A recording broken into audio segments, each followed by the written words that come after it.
Throne of seal के sequel का surprise official announcement हो गया है। हाउ चेन और कायर अलग अलग डायमेंशंस में ट्रैवल करके हाओयुए को ढूंढेंगे। इलेक्ट्रोलक्स के वापस आने की उम्मीद है। सबको लगा था कि ग्रैंड वेडिंग ही इसकी एंडिंग है, लेकिन किसी ने नहीं सोचा था कि शेनियन की कहानी यहाँ खत्म नहीं हुई है। आप सबको जो सरप्राइज चाहिए था वो आ गया है, पर अफसोस की बात यह है कि ये पार्ट 2 नहीं है। टेंसेंट के इंचार्ज द्वारा रिवील किया गया सीक्वल हाउ चाय की अलग अलग डायमेंशंस की कहानी है, और साथ ही पहले बताया गया एक छोटा सा ईस्टर एग भी है। शेनियन वांगजुओ के ऑफलाइन स्क्रीनिंग इवेंट में ऑफिशियल्स ने साफ तौर पर कहा है कि आगे चलकर हाउ चाय की अलग अलग डायमेंशंस की कहानी आएगी, और जाहिर सी बात है ये हाओयुए को ढूंढने के बारे में होगी। ये बिल्कुल एपिसोड 208 की एंडिंग के साथ मैच करता है। तभी तो एनीमे देखकर ऐसा लग रहा था कि कुछ अधूरा रह गया है। असल में ये सीक्वल के लिए बेस तैयार कर रहे थे, लेकिन अभी तक सीक्वल का टाइम और कितने एपिसोड्स होंगे ये कंफर्म नहीं हुआ है। फैंस को अभी और थोड़ा इंतजार करना पड़ेगा। अब जबकि ये अलग अलग डायमेंशंस की कहानी है, तो क्या मैं इलेक्ट्रोलक्स के कैमियो का सपना देख सकता हूँ? शेनियन के ग्रैंड फिनाले वाले एपिसोड में इलेक्ट्रोलक्स बहुत ज्यादा बिजी थे, कभी फायरवर्क्स भेजना तो कभी लोकेशन कंफर्म करने में मदद करना, और पड़ोसी जुएशी टांगमन के साथ कोलैबोरेशन भी किया। और अगर तुम्हें हाओयुए को ढूंढने किसी भी डायमेंशन में जाना है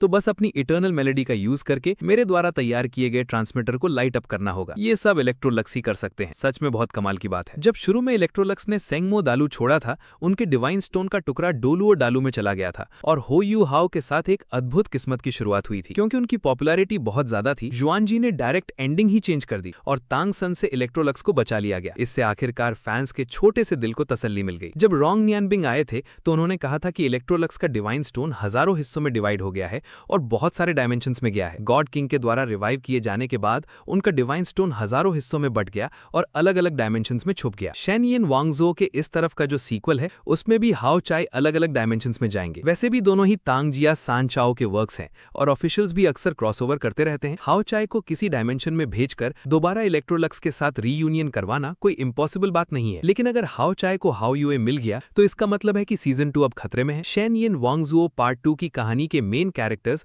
हाओयुए और तियान चैन के रीइंकार्नेशन वाले जुड़वा भाई हैं। लॉन्ग हाओ चैन में एंडिंग के टाइम पर थोड़ा सा कैमियो किया था। एनिमे ने तियान चैन को पूरी तरह से खत्म कर दिया है, जिससे क्लियरली सीजन 2 की कहानी कनेक्ट नहीं हो पा रही है। इसके ऊपर से हाओ चाय का हाओयुए को ढूंढने निकल जाना, इसने पहले ही एंडिंग के रिग्रेट्स को पूरा कर दिया है। इसलिए सब लोग जिस हाओयुए दांग कॉन्ग का इंतजार कर रहे थे वो जल्दी बनने नहीं वाला है। एक और सरप्राइज एक छोटा सा ईस्टर एग है जिसका जिक्र क्रिएटर्स ने अपने इंटरव्यू में भी किया था। ये मेन रूप से लाइट ऑफ डॉन की डेली लाइफ पर बेस्ड होगा। इसे क्यू वर्जन शॉर्ट थिएटर या छोटी मांगा के फॉर्मेट में ब्रॉडकास्ट किया जाएगा। शेनियन वांगजुओ एनिमेशन ने फैंस का 4 साल तक साथ निभाया। एंडिंग में सबकी वेडिंग बहुत रोमांटिक पर थोड़ी सैड थी। सीक्वल, स्पिन ऑफ और क्यू वर्जन डेली लाइफ का डबल सरप्राइज न सिर्फ लाइट ऑफ डॉन की परफेक्ट कंटिन्यूएशन है, बल्कि इसमें हाओयुए और इलेक्ट्रोलक्स के वापस आने की भी उम्मीद है। ये सिंसियरिटी और डेडिकेशन सच में टॉप लेवल पर है। बाकी शेनियन वांगजुओ के आने वाले नए सीक्वल को लेकर आप सब किस तरह के सरप्राइज प्लॉट